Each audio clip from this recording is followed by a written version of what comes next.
السلام عليكم ورحمة الله وبركاته، والصلاة والسلام على سيدنا محمد. ازيكم؟ عاملين ايه؟ وحشتوني جدا جدا. النهاردة جايبالكوا حاجة للكحة، عشان شايفة ناس كتير قوي قوي قوي ابتدى صدرها يكح، تقريبا في فيروس في الجو. فالنهاردة جايبالكوا كذا حاجة للكحة. في حاجات سمعتوا عنها طبعا، وفي حاجات اول مرة تسمعوا عنها. انا هقول لكم الحاجه يعني شفوي وهعمل لكم حاجات طبعا ان انتوا تعملوها نعملها مع بعض يعني. اول حاجه الكركم دايما دايما ممنوع للحامل يا جماعه، عشان بس اللي ما سمعش قبل كده عن الوصفه دي. الكركم ممنوع للحامل. اول حاجه عندي اوراق الجوافه. اوراق الجوافه بناخدها وبننشفها وبنطحنها، وبتتحط في ميه سخنه، وبتتساب شويه وبعدين بتتشرب. دي اقوى حاجه للكحه. في حاجه تانية جميله جدا بس ان في ناس ما بتقدرش عليها، وهي بتجيبي الحليب وبتسخنيه وبعدين بتسقطي فيه الجنزبيل. تمام. وفي خلطة عندي تانية، اللي هي العسل مع الليمون مع البان الدكر. بتجيبي البان الدكر بتسقطيه في المية السخنة، لان انت لو نقعتيه من بالليل للصبح هيبقى مر جدا، و100 راجل مش هيقدروا يشربوها.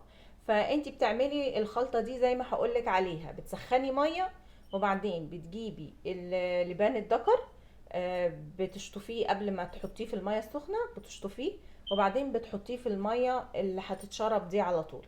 هتحطي عليها هتسيبيه بس يدوب، هتلاقيه لونه اتغير. هتحطي عليه ليمون، هتحطي عليه العسل الاول وبعدين هتحطي الليمون.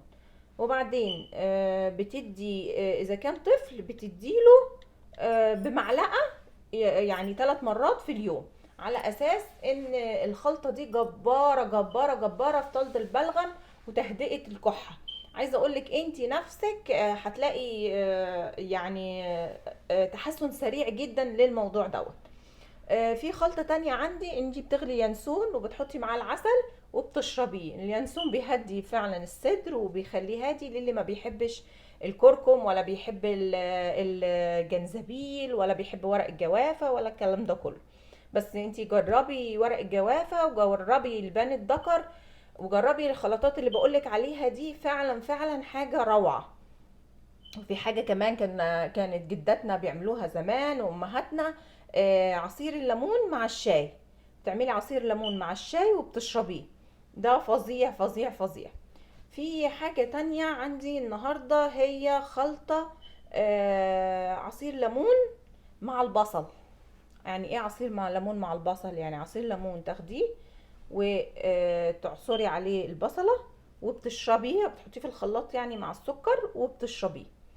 او بتحطي عصير البصل في الخلاط مع السكر النبات وبتضربيه كويس كويس كويس لحد ما يدوب، بتحطي فوقه ليمون وبتشربيه. الخلطة دي معرفش ممكن مين يعني يجربها. الخلطات اللي انا جايباها ديت من متخصص اعشاب، هو يعني جهبذ من جهابذة الأعشاب بصراحة. فظيع فظيع فظيع على مستوى يعني عالمي للأعشاب. جايب الخلطة دي، بس أنا مش عارفة مين ممكن يجرب البصل مع الليمون دي. يعني خلطة عجيبة، و يعني أنا نفسي بقول يعني إيه بصل مع ليمون؟ بصل مع ليمون مع السكر النباتي بيتحطوا مع بعض وبيتخلطوا، وبتاخدي المية بتاعتهم بتعصريه وبتشربي البتاع. في حاجة مهمة وحلوة جدا جدا جدا واحنا بنغفل كلنا عنها، ويمكن امهاتنا عارفينها وجداتنا، لانه كانوا زمان برضو يقولك التعبان دوت اسلقي له فرخة وشربيه الشوربة بتاعتها. المعلومة دي حقيقية يا جماعة، المعلومة دي مش كلام وبس.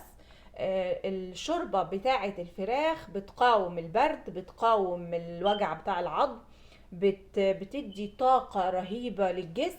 اي حد عيان ومش قادر ومامته تعمل له شوربة خضار حتى بالفراخ، بيشرب الشوربة ديت بتبقى رائعة رائعة رائعة. مع هتحط عليها بس شوية ليمون، ولا معدتك تعبانة مش قادرة، هي شوربة الفراخ المرقة بتاعتها نفسها هي اصلا علاج من حاجات كتير جدا. فانا بقول لكم يعني كل اللي عيان كان زمان يقول لك شربيه شوربه، كنا نقول ايه الشوربه دي، بس هي طلعت اصلا علميا وجسمانيا. يعني لو انت بتشربي فعلا وبتدي حد مريض شوربه فراخ، دي بتجيب من الاخر زي ما بيقولوا، ولا هيبقى فيه كحه، ولا هيبقى فيه وجع في العظم، ولا هيبقى فيه تعب في الصدر، ولا هيبقى فيه بلغم. عايزه اقول لكم شوربه الفراخ بتقاوم حاجات كتير جدا جدا جدا احنا ممكن نكون مش عارفينها. خليني اعمل معاكم النهارده الخلطه بتاعه الكركم. بس دي خلطه ممنوع للحامل. الخلطة دي يا جماعة ما فيش واحدة حامل تستخدمها، لو عندها كحة عندها اي حاجة تستخدم اي حاجة من اللي انا قلتها، لكن بلاش تستخدم الكركم في اي حاجة ولا في اكلها. تنتبهوا جامد جدا. انتي بتحطي مية وكركم مع بعض، وبعدين بتحطي عليها معلقة زيت زيتون، دي بتهدي جدا جدا جدا الكحة. انا هعمل معاكم العصير، وهوريكم الطريقة بتاعت وفي طريقة تانية يا جماعة، هي طريقة الكركم.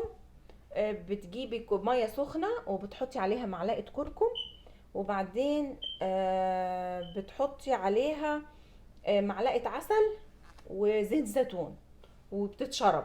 المفروض ان الكركم مضاد حيوي قوي، فبيبصوا بيغسل كل حاجة. في ناس ما تقدرش على الكركم، بس يا جماعة الكركم اللي بنجيبه من العطار اللي فيه صبغة ده بلاش منه خالص، مش هتستفيدوا منه في اي حاجة. الكركم عشان تستخدميه للشرب او للتخسيس او للكحة لازم يبقى بالخطوات اللي انا بقول لكم عليها دي، انه انتوا بتشتري الكركم وبعدين اللهم صل على النبي بتطحنيه، وبتضمني بكده ان هو ما يبقاش عليه صبغه، لان اغلب الكركم اللي بيتباع عند العطارين حتى لو عطار مشهور دايما بيديكي الكركم عليه خليط من الصبغه.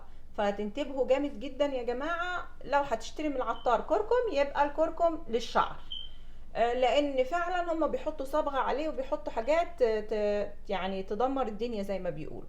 فللضمان الكركم لازم تجيبيه وانتي تطحنيه.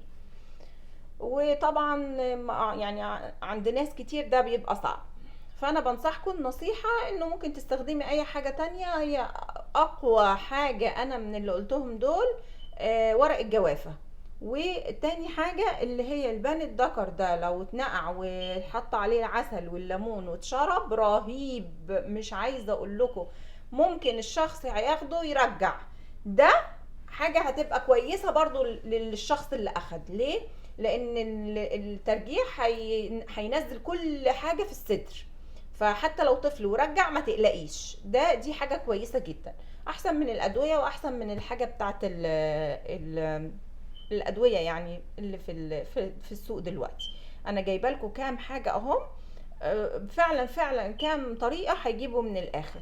في معايا طريقة بالجزر، انتي بتاخدي الجزر وبتحطيه في العصارة او تعصريه في الكبة يعني، وبعدين بتاخدي الجزر وبتصفيه لو في اي شوائب عشان ما يبقاش يعني في اي حاجة تعلق في الزور، لان البني ادم اللي بيبقى مريض ده بتبقى حاجة صعبة عليه وبتحطي عليها معلقة عسل وبتشربيه. دي اخر حاجة ممكن ان انت تستخدميها للكحة. عايزة اقولك برضو طريقة مجربة وحلوة، هتهدي الصدر وهتهدي الكحة.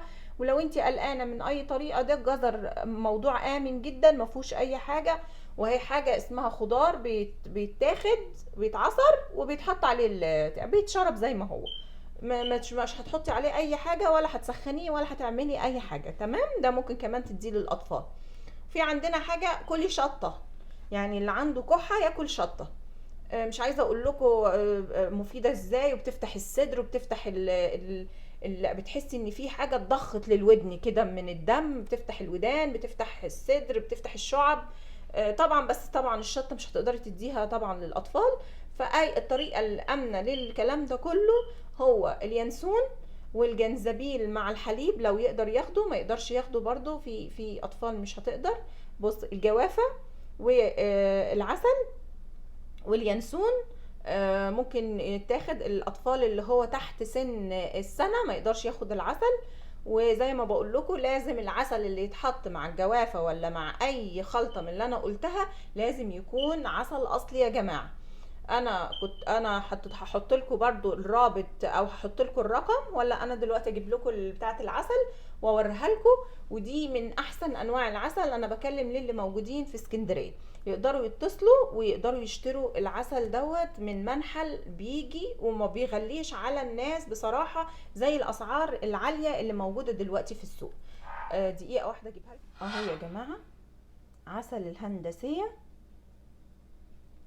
الرقم اهو 011 22 099 797 011 22 088 787. تقدروا تتصلوا في اي وقت وتشتروا. بصوا، هو غير في حاجات كتير هو بيعالجها، ومش عايزه اقول لكم هو اوقات بيضيف للعسل ده حاجات زي مثلا انا لما طلبت اضافه شمع ضاف لي، طلبت اضافه كورتيزون طبيعي بتاع العسل اضاف لي، كنت قبل كده طالبه حاجات بتتحقن للركب برضو اضاف لي. مش عايزه اقول لكم العسل في حاجات كتير قوي قوي قوي. هحاول ان انا اجيب الحاجه اللي عنده واتكلم عنها على اساس ان انا فعلا البني ادم ده والله انا مش واخده منه اي حاجه، وبس فعلا انا عايزه اساعد في الموضوع بتاع العسل ده، لان فعلا الفايده اللي هتعم على الجميع اكتر من الفايده اللي هتدخل للشخص ده من دخل. فانا بقول لكم وبوجهكم فعلا للعسل. فعلا والله يا جماعه العلاجات اللي موجوده، علاج القولون، علاج السكر، علاج الام الظهر، علاج الغضروف، علاج ضغط الدم، علاج الضعف الجنسي، غذاء ملكات النحل هو بيبيعها، في كل حاجه بجد. يعني مش هتروحي ويخمك ولا حاجه، وانت تقدري تعرفي العسل الاصلي من العسل اللي هو مش اصلي. انا هنا ما عنديش عسل مش اصلي، فانا مش عارفه اجيب لكم حاجه تكون مش اصليه عشان اوريكم ازاي بيتجرب. بس برضو هسال وهبحث في موضوع العسل ده ازاي اعرف ان هو اصلي ومش اصلي، وبرضو هنزل لكم فيديو كامل عنه. كده انا اكون وصلت لنهايه الحلقه، ويا رب تكون عجبتكم، يا رب اكون افدتكم. وكانت معاكم قناه سر جمالك، والسلام عليكم ورحمة الله وبركاته. ما تنسوش اللايك والشير وتفعلوا الجرس، والسلام عليكم ورحمة الله وبركاته.